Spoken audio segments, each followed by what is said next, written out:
What's going on, guys? Magdallan here with another farm strategy summary and review. Today we're going to talk about low investment expedition in the Strand map. And first, let's start with the tree. So we're going to come on up through here. We're grabbing shrines. We're going to grab these map things here. We're going to come down. We're going to block just about everything, leaving, of course, expedition alone. And then we're going to come down here and grab these expedition nodes. We're going to come up this way through Harbinger, grab our stream of consciousness, and then grab this whole expedition wheel here. Come on up, grab your next Harbinger section there. Come down here so we can grab singular focus. We're going to grab this map node. I found that having one of these and then the two other little clusters here makes a lot of sense. It seems like that is about the happy medium for me in terms of points spent and return on maps. Then we're going to come up this way and we're going to grab the last set of Harbinger nodes, grab the shrine stuff, come up here and get this expedition wheel. Then we're going to shoot over here and we're going to take the Tujin and Danig nodes. And then we're going to come on over here and finish up by grabbing our standard red altar farming nodes. And that is essentially the tree. And the result of this is that I did not feel like I needed to invest any more in terms of sextants or scarabs to really experience the mechanic. I was getting basically one in every map. I did, I don't know, 100, 150 maps, something like that, and I think only 3 or 4, maybe 5 times I got a map where there was no expedition encounter at all. And in fact, it was so infrequent that a couple times I ended up just like running back through the map trying to find it because I forgot that there was even a chance that it could not spawn. So let's switch over here and I will throw up the scorecard and we'll talk about the different categories and then I will send you on your way. All right, let's throw the scorecard up here and we'll talk about all the categories. So as you can see, and as you could probably tell from the thumbnail, I'm giving it a very low rating in terms of fun and repeatability. And that is because after about 10 maps of having to stop and read all of these different modifiers and reward types and whatever else on the different little pillars that you blow up in the encounter, and then having to go through and actually set the chains up, there's a few problems. Number one, it's way too much reading. It's more reading than I ever want to do in a map, even once. And the other problem is that the state of the game is such that most of the builds I play, one of the main defensive mechanics is that I'm always moving. And when you start clicking on the altars, especially if you get one that has like meteor or something, and then you run up, you're starting to do your expedition, you're trying to read these stupid tiles and place your explosives. The one white mob that you manage to miss somehow gets through your defenses, runs up, hits you once. You don't notice, your character pops a bunch of flasks when the mob dies, and then you get blown up by a meteor. And all you wanted to do was just try and set up your explosive chain. And the effect of that is that I would say 5 out of 10 maps, it felt like everything's going good. I'm cruising through the map, picking stuff up, killing monsters, having a good time, and boop, then I got to do the expedition.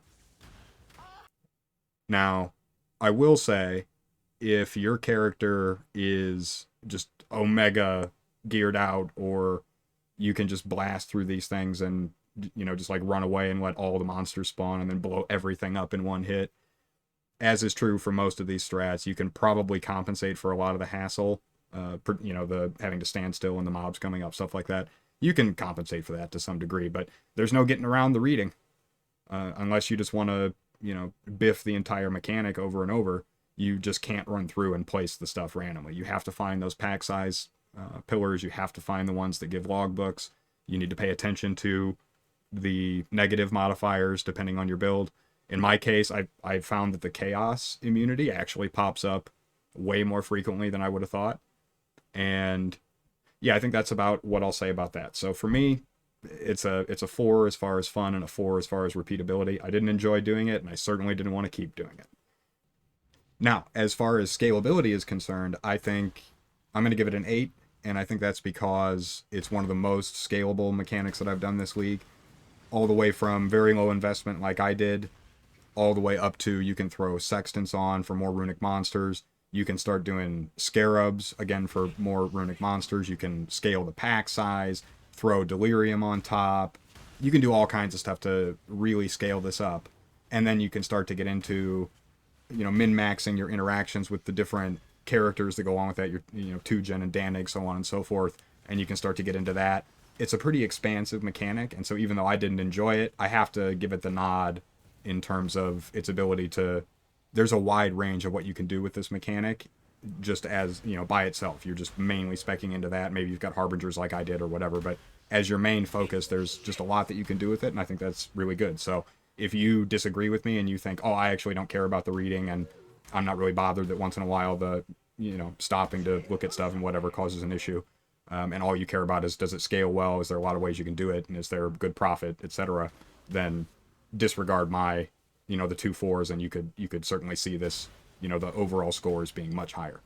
And then in terms of profit, I gave it a 9. It's probably the best mechanic that I've dealt with this league in terms of how fast the money was coming in.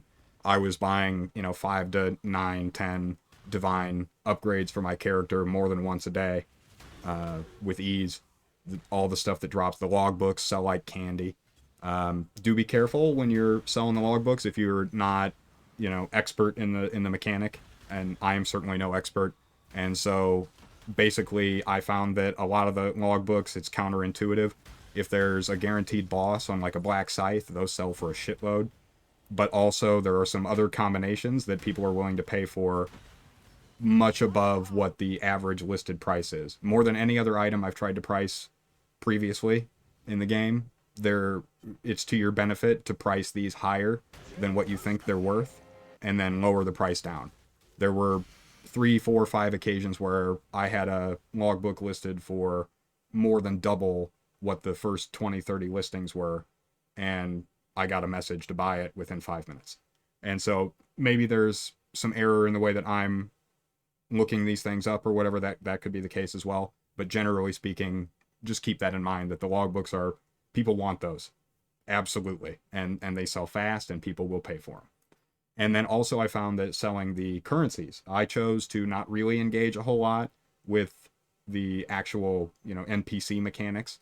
I just sold most of the currency that I got, and the divines were rolling in. It was really easy to stack up lots of burial medallions and exotic coinage, so on and so forth. And so that was great. Really easy way to make money. If it's a mechanic that you enjoy, this might be the way to go for you. And then in terms of efficiency, I gave it a 7.5, nice and solid. In this low investment form, I'm not trading for scarabs or anything like that. The reason that I didn't go a little bit higher is when I did try and, just price out and just buy a couple of the, gilded scarabs and a few of the sextants and whatever, then you do start to get back into the, 10 people don't answer you. You're looking at having to go on TFT, that type of thing. And so it doesn't get higher than 7.5 for me, but it's perfectly efficient in terms of not wasting a lot of my time outside of the map. All right, as a last thing here, I'll throw up the rankings for all the strategies that I've gone over so far. In first place, we've got Breach, Harbinger, Strand. I just love this strategy. I could have done this for most of the league, I think. It was engaging, it was relatively fast, the breaches are pretty exciting. Good stuff all around. And then fairly close to that is the Blue Altar Speed Farm in Crimson Temple. And I think the number would be higher here if you just went with the red altars instead of the blue. But if you enjoy the blue altars, / if you enjoy the hunt for apothecary drops, then that's a fantastic strat. And then Expedition, we gave a 6.5. And this number would be lower given my fun score, but the profit is just there. And the efficiency is there. And so it's a good strat if you're not as concerned with it being super engaging and fun the whole way through. Or if you think I'm wrong and you think Expedition is really fun to play, then that's a great strat. And really the only stinker I've gone over so far is the Legion Harbinger Dunes. Boo. The incubators were just terrible. I'm never doing that again. I don't think I'll ever do a Legion farming strat unless they're, if I'm playing a character that can just blow the entire thing up in one shot, then maybe it would be something I would do for a little while. But if you have a character that's in the mid-range or lower, I just felt like the combination of the incubators and having to manage the stress level of, got to make sure I find the generals, got to make sure I get all of the war hordes knocked down, and dealing with, all the other stuff that goes along with mapping on top of that. It wasn't for me.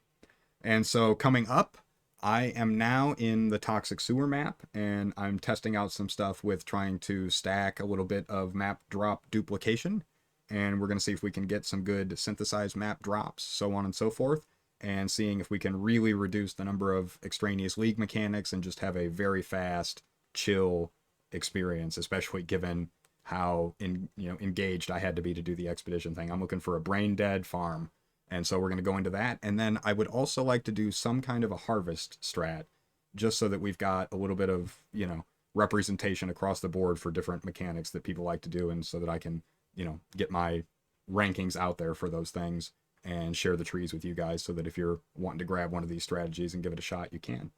And so I will be back in a day or two with the next video, and if you found anything interesting or engaging, please do hit that like and subscribe button, and I'll see you then. I appreciate you.